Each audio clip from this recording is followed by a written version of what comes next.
He wasn't supposed to be the greatest.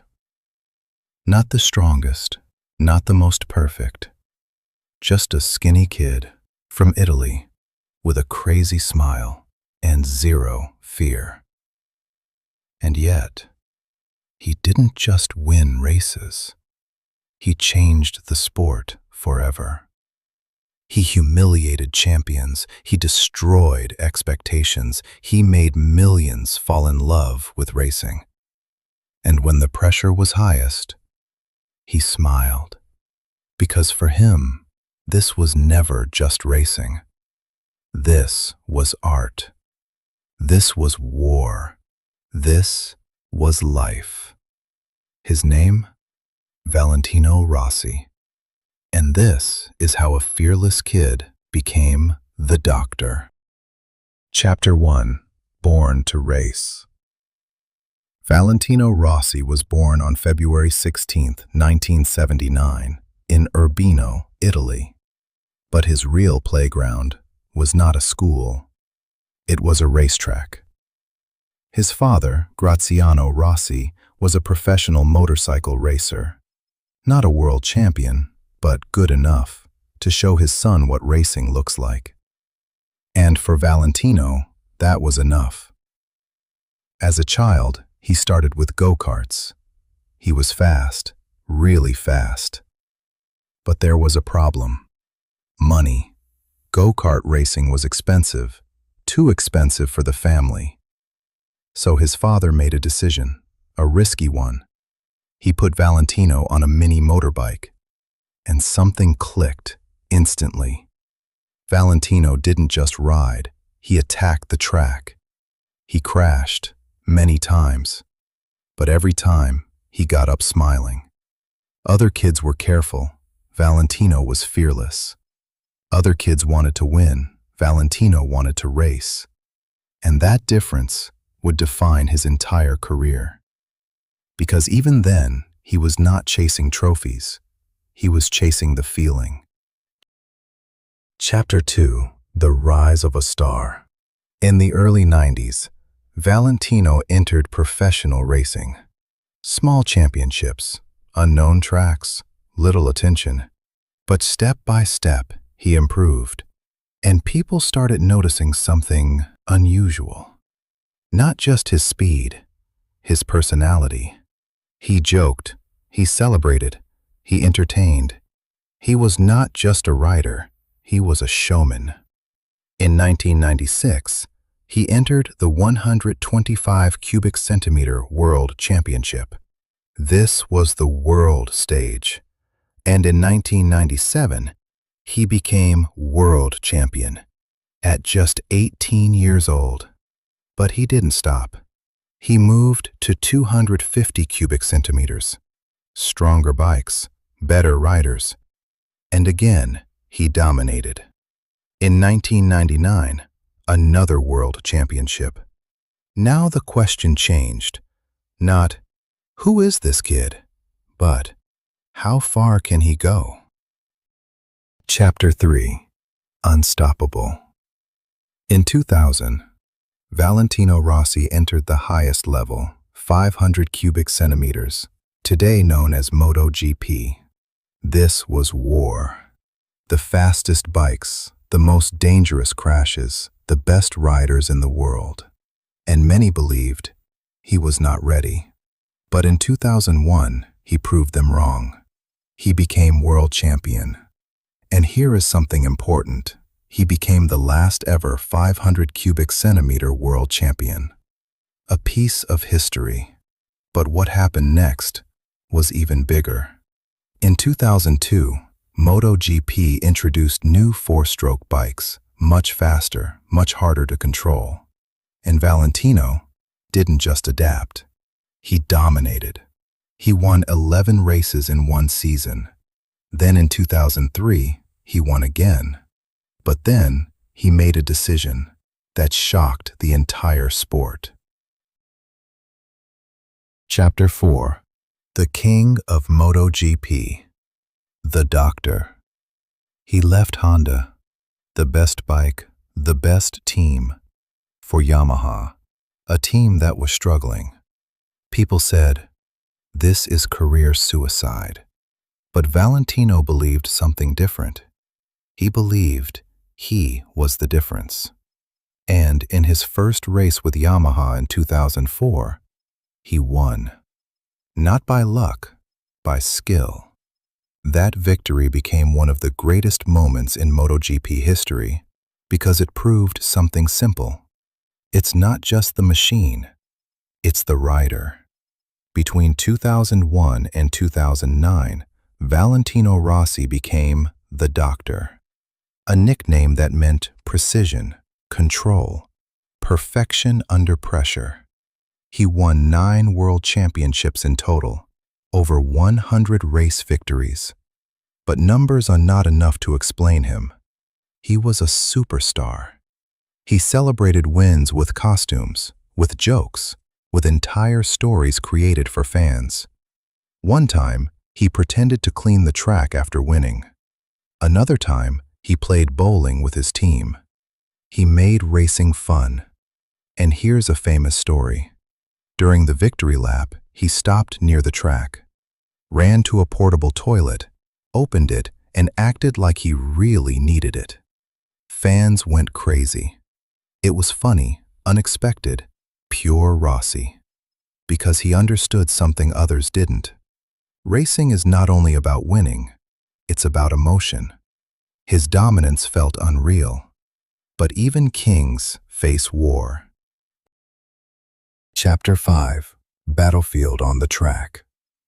Because at the top, there is no peace, only rivals. And every rival wanted one thing: to beat Valentino Rossi.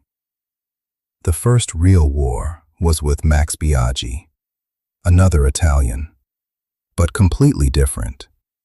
Biaggi was cold, serious, focused. Rossi was loud, emotional, unpredictable. They didn't just race, they clashed. On the track and outside it. In 2001, they had one of their most famous moments. On the straight, Rossi overtook Biaggi at high speed. Then he turned his head and looked directly at him. Not just a move, a message. I'm faster than you. That moment became iconic, and Rossi won that war. But then came a different kind of challenge.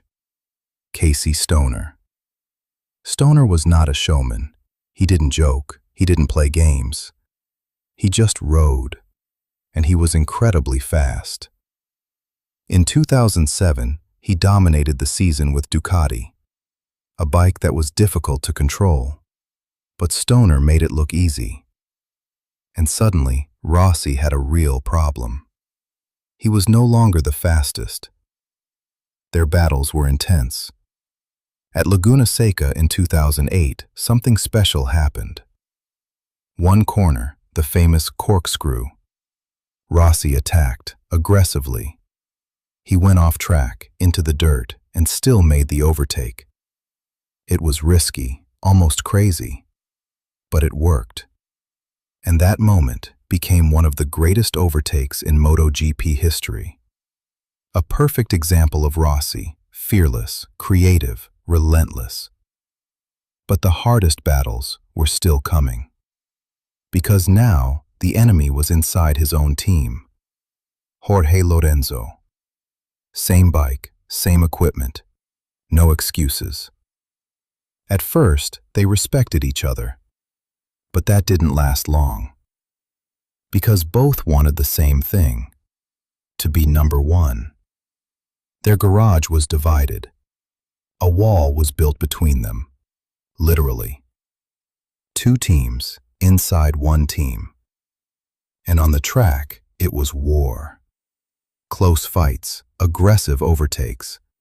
No room for mistakes. In 2009, they had one of the greatest battles ever. Barcelona, final laps. Overtake, counter-overtake, again, until the last corner. Rossi made the move. Impossible. He took the win and proved something important. Even against the best, he could still find a way. But time was slowly changing the game. Rossi was no longer the youngest. Now he had to fight to stay on top. And that is the hardest fight of all. Not reaching greatness, keeping it. Because somewhere, a new challenger was already coming. And what happened next would become one of the most controversial stories in racing history. Chapter 6. War with Marquez. Every era has a moment when the king meets the future. And sometimes, it's not peaceful. It's war. Marquez, young, explosive, fearless. He entered MotoGP in 2013, and immediately he shocked the world. He became world champion in his rookie season, something almost impossible. And just like that, a new king was rising. At first, there was respect. Marquez looked up to Rossi. Rossi saw talent in Marquez. It felt like a passing of the torch. But that changed. Slowly. Then, suddenly. 2015. One of the most dramatic seasons in MotoGP history. Rossi was fighting for the championship against Jorge Lorenzo, his old rival. Everything was close. Every point mattered. And then, Marquez entered the story. Rossi believed something was wrong. He believed Marquez was not racing normally, that he was interfering, fighting Rossi harder than he fought Lorenzo, helping Lorenzo win the title. This was Rossi's perspective. Marquez denied it. He said, "I race for myself." And suddenly, this was no longer just racing. It became personal. Then came Malaysia, Sepang. One race, one moment that changed everything. Rossi and Marquez on track, fighting aggressively, slowing each other down, provoking each other. Corner after corner, tension rising, until contact. Marquez crashed. Rossi continued. And the world exploded. Some people said Rossi kicked Marquez. Others said it was racing, that Marquez pushed too hard. The truth? Still debated today. Race direction made a decision. Penalty for Rossi. He had to start last in the final race of the season. And that changed everything. Because before that, he was leading the championship, so close to his 10th world title. In Valencia, he started from the back. He fought, he pushed, he climbed positions, but it wasn't enough. Jorge Lorenzo won the race and the championship. Rossi finished second in the standings. For many fans, this felt unfair. For others, it was part of racing. And the MotoGP world was divided. Because this was not just about racing anymore. It was about legacy, respect, and a championship that slipped away. And maybe this was the moment when everything changed for Rossi. Not his speed, but his story. Because sometimes, even legends don't get the ending they deserve, but they keep going anyway. Chapter 7. Last Dance. Time is something no one can beat.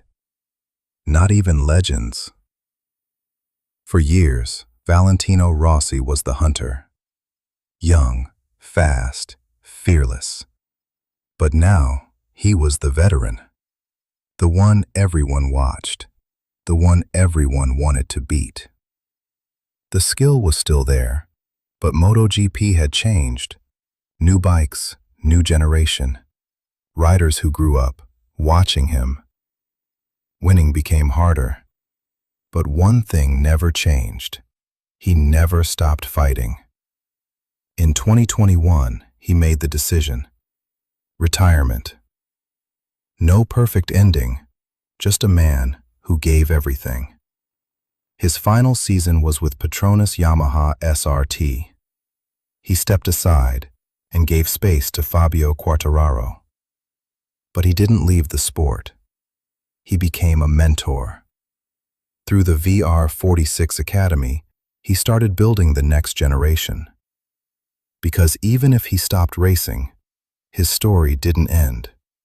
It just changed direction. Chapter 8. Valentino Rossi, Today. Retirement didn't stop him. It just changed the game.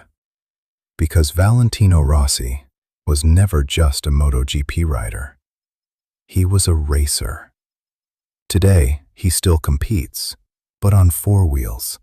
Car racing, endurance races, different machines, same mindset. Still chasing speed. Still chasing that feeling.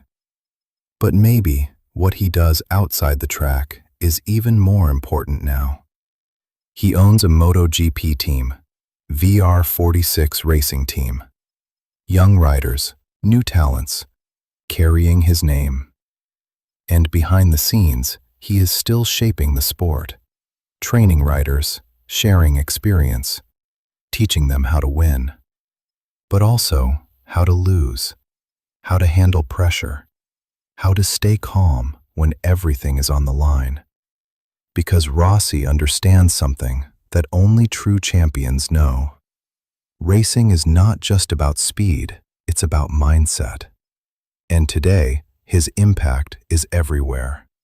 On the grid, in the paddock, in every young rider who dreams of becoming the next champion. Because legends don't disappear, they evolve. Final chapter, Legacy and the Fire. Some people watch races, others remember them, but only a few change them forever. Valentino Rossi was one of those people. 9 world championships, over 100 victories, more than 25 years at the top. But his legacy is bigger than numbers. He didn't just win, he made people feel something. Excitement, joy, adrenaline. He turned races into stories, moments into memories. A whole generation started watching MotoGP because of him, and many of today's riders became racers because of him. That's legacy. But here's the truth. Valentino Rossi was not perfect. He lost races, he made mistakes, he had controversial moments, but he never stopped, never backed down, never lost that fire. And that's why his story matters. Because it's not about being perfect, it's about showing up, again and again and again. So now, let me ask you something. What is your race? What is that one thing that makes your heart beat faster? Maybe it's not MotoGP. Maybe it's not even sport. But you feel it. That voice in your head, that energy in your chest, that moment when you think, I want more. Don't ignore it, because that is your starting line. Rossi didn't wait. He didn't ask for permission. He just went. So if you have a bike in your garage, if you feel that fire, this is your moment. Start the engine, feel the vibration, twist the throttle, and go. Because one day, you won't remember the excuses. You will remember the ride. And maybe your story will inspire someone else, just like his did. Valentino Rossi, the doctor,